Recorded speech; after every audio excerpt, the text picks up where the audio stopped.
The National Disaster Resiliency Competition is a competition that's put on by the Federal Housing and Urban Development. There was money left over from Hurricane Sandy, and so the President of the United States went to HUD and decided the fact that there's going to be a federal competition.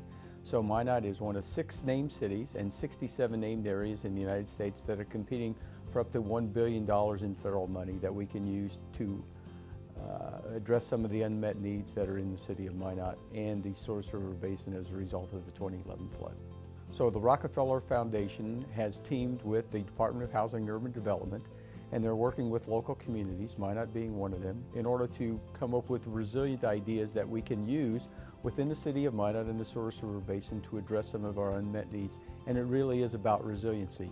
Instead of rebuilding the city and the area in the same way that we've done it in the past, this competition is about how to make a more resilient and vibrant community, and that's what we plan on doing with the federal dollars that we will win as a result of this competition. When we were in Kansas City, as part of the Resiliency Academy, we had 5 citizens from Minot. And what we talked about was embracing the fact that we have the Source River that goes through our community and through the entire valley. And the other thing that we learned was that we need to take a step back from some of the things that we were doing in the past and just reevaluate what we're doing. We can put up flood protection, but we can also have other innovative ideas as well that make the city more resilient. So instead of just putting up flood walls, we're going to take an opportunity as part of this competition in order to step back from what we did before and then look at other ways that we can mitigate not only the risks that we have from flood, but the other natural disasters and other sorts of risks and impacts that we could have within the city of Minot and the Source River Basin. This is our opportunity in order to look at things differently. We want to create a vision for the city and the Source River Basin that can actually be realized.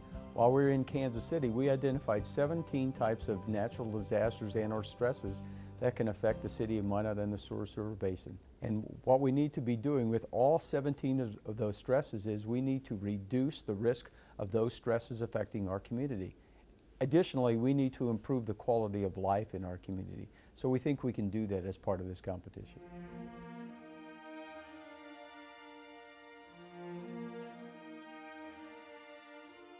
Minot is a global community.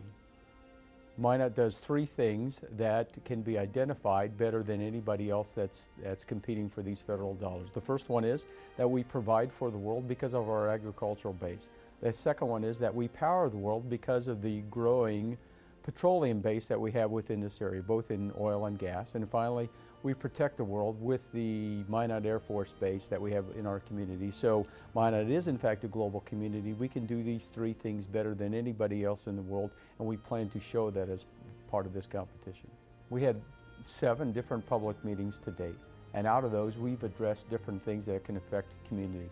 Obviously flooding, the blight that exists within the community, the economic vulnerability that exists within the community, because we have a shortage of housing within Minot and the basin as well, and we need to address all of those stresses as part of this competition. This isn't about just the way that we've done things in the past. This is a new Minot, and it's a new economy. As I said before, Minot is part of a global community because of the 3 things that we need to do. So we need to take a step back and do things in a different way.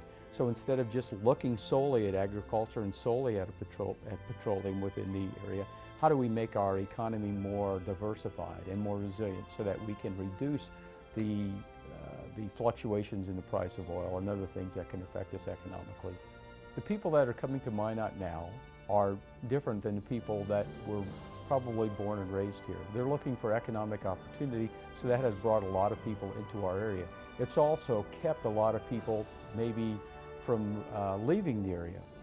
When Governor Dalrymple gave his State of the State address at the beginning of this biennium, he talked about the fact that for the last several years, one of the major issues facing the community was that there were children that were educated in the state of North Dakota. They left because there was economic opportunity elsewhere.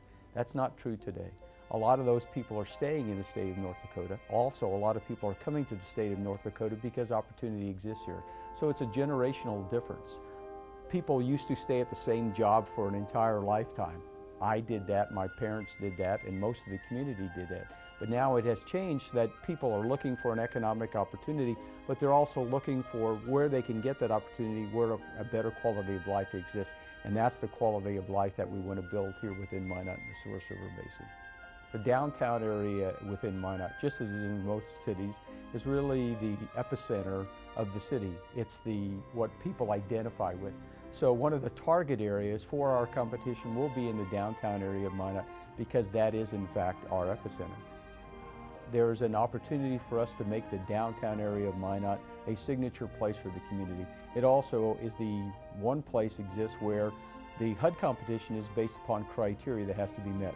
Low to moderate income housing is one of those criteria.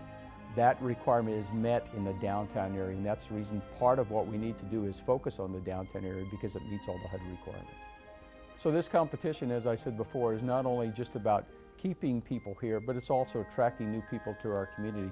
We have to ask ourselves every day, are we making the type of community where if the opportunity went away today, if the economic boom ended, would the people who have chosen to come to Minot and the Source River Basin and the generation that has chosen to stay here, would they stay here?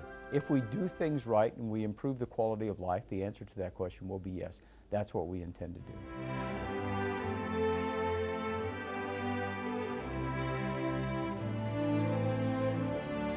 Flood protection is obviously one of the vital things that we need to do for our community, and we'll continue to pursue that. However, HUD dollars are not going to be used to build solely flood walls and levees through the city of Minot. That's not what this competition is all about.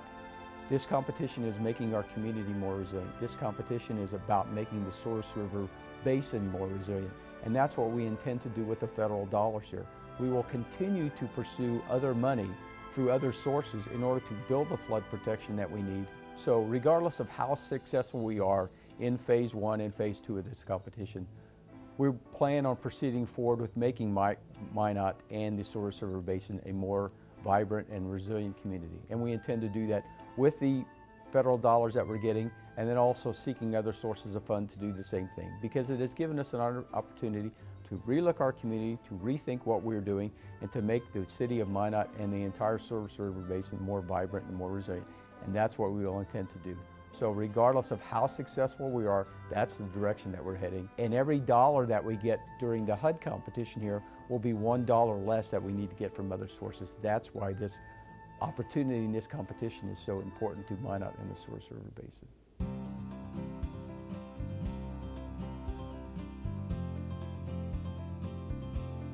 As we finish the first phase of this competition, and the first phase really just is about vision, and what we intend to do is we tend to explain to the federal government and all the people that are grading our paper is how this vision will be realized, how we will make our community, how we will make the Source Basin more resilient. But as we finish Phase 1 and enter into Phase 2, we have to get more in the level of specifics.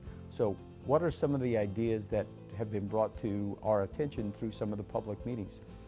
A children's museum, a more vibrant downtown, a green space that goes from the center of Minot all the way west to Burlington. Those types of ideas are what we will address in Phase 2 of this competition. So we appreciate the public input that we've had in the past, and we look forward to more public input as we enter Phase 2 of this competition.